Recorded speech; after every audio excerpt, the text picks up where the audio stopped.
Hello, আসসালামু আলাইকুম। সবাই কেমন আছেন? আলহামদুলিল্লাহ, আমি খুব ভালো আছি আপনাদের দোয়ায়। Welcome to my another blog from blog by Jhumur Kiya. আমি ঝুমুর আপনাদের মাঝে আবারও অনেক দিন পরে একটা ব্লগ নিয়ে চলে এসেছি। আসলে কিছুদিন যাবৎ কিছুতেই অ্যাক্টিভ হতে পারছি না। প্রতিটা ব্লগে আপনাদেরকে বলে থাকি অ্যাক্টিভ হওয়ার চেষ্টা করব।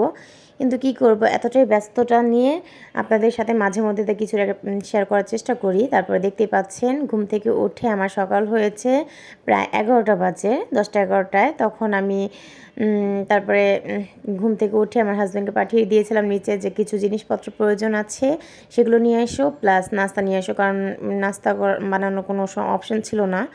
তারপরে দেখতেই পাচ্ছেন বসে পড়লাম এক কাপ গরম চা নিয়ে। এই গরম চা খেয়ে তারপরে চলে যাব কিচেনে। এই যে আমার চালের বস্তা অর্ডার করা হয়েছিল, সেটা দিয়ে গিয়েছে। কিছুটা বাজার হালকা পাতলা নিয়ে এসেছে আমার হাজব্যান্ড।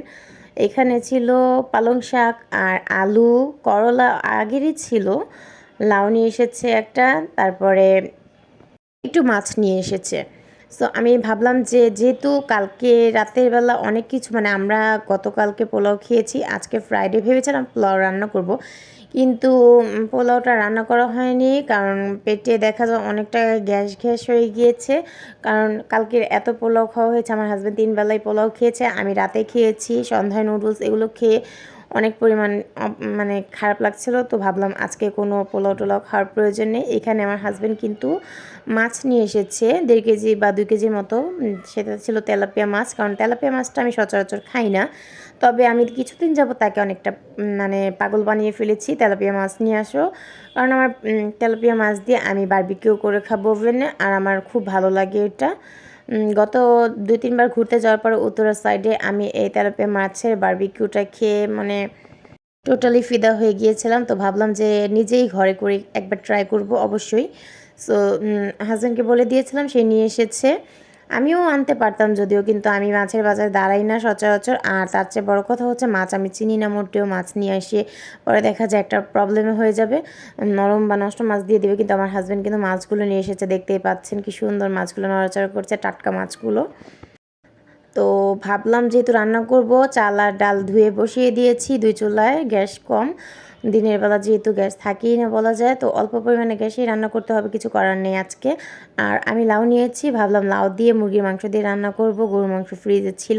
আর আমার ছেলেটা কিন্তু মোটেও লাউ খাবে না, তার জন্য কিন্তু আমার আলাদা করে তরকারিতে আলু দিতে হবে। সো আর কি বলা যায়, একটা মাখা মাখা আলু, মানে আলু তরকারি, খিচুড়ি, ডাল ভাত এরকম একটা তরকারি হয়ে যায়। আমার কিছু করার থাকে না, যেহেতু বাচ্চা মানুষ আর ঝালও কম খাবে। সো কাজগুলো একটু জলদি জলদি করছিলাম। লাউটা কাটার পর আমাকে কিন্তু আবার মাছগুলোও কাটতে হবে। আর মাছগুলো কাটার জন্য আমার মানে আমি মোটেও প্রস্তুত ছিলাম না। আমার হাজব্যান্ড নিয়ে এসে বলছে যে আমি অনেক সিরিয়াল ছিল, দাঁড়াতে পারিনি। যদি বেশি মাছ থাকতাম অবশ্যই দিয়ে চলে আসতাম, পরে নিয়ে আসতাম গিয়ে, কিন্তু যেহেতু অল্প মাছ আবার যেতে হবে, তাই আর আমি নিয়ে এসেছি। আর যেহেতু নিয়ে এসে পড়েছে, তো আমার কিছু করার ছিল না, কাটতেই হবে।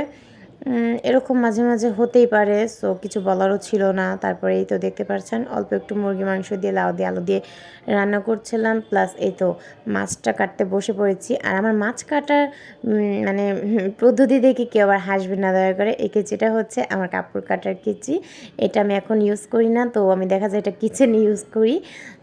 আমার যথেষ্ট ধার ছিল। আর দেখুন কি সুন্দরভাবে মাছগুলো কেটে নিচ্ছিলাম আমি কেচি দিয়ে। 3টা মাছ ছিল, 3টা মাছ প্রায় 2 কেজির মতো উঠেছে। আমি ভেবেছি 2টা দিয়ে বারবিকিউ করে খাবো, আজকে একটা খাবো, যদি ভালো লেগে থাকে তাহলে নেক্সট আবার একটা বারবিকিউ করব। আর একটা আমি আজকে কালকের জন্য রান্না করার জন্য কেটে রাখবো। সো মাছগুলো আমি দেখতে পাচ্ছেন কতগুলো যন্ত্রপাতি নিয়েছি মাছ কাটার জন্য। একটা নিয়েছি কেচি, কেচি দিয়ে ফার্স্টে সব কিছু কেটে নিলাম। তারপরে এই তো এটা দিয়ে খুব সহজে আইসটাগুলো তুলে ফেলা যায়। তারপরে এই যে বটি দিয়ে আমি সুন্দর করে মাঝখানের ময়লাগুলো ফেলে দিয়েছি। আর এইভাবে এতটুকুর ভিতরে আমার কাজ করতে করতে নিচে আবার আমার হাজব্যান্ড চলে আসবে, আমি ভাবছিলাম বসে বসে। আর সে নামাজে গিয়েছে, আজকে কিন্তু আমার ছেলেকে নিয়ে যায়নি।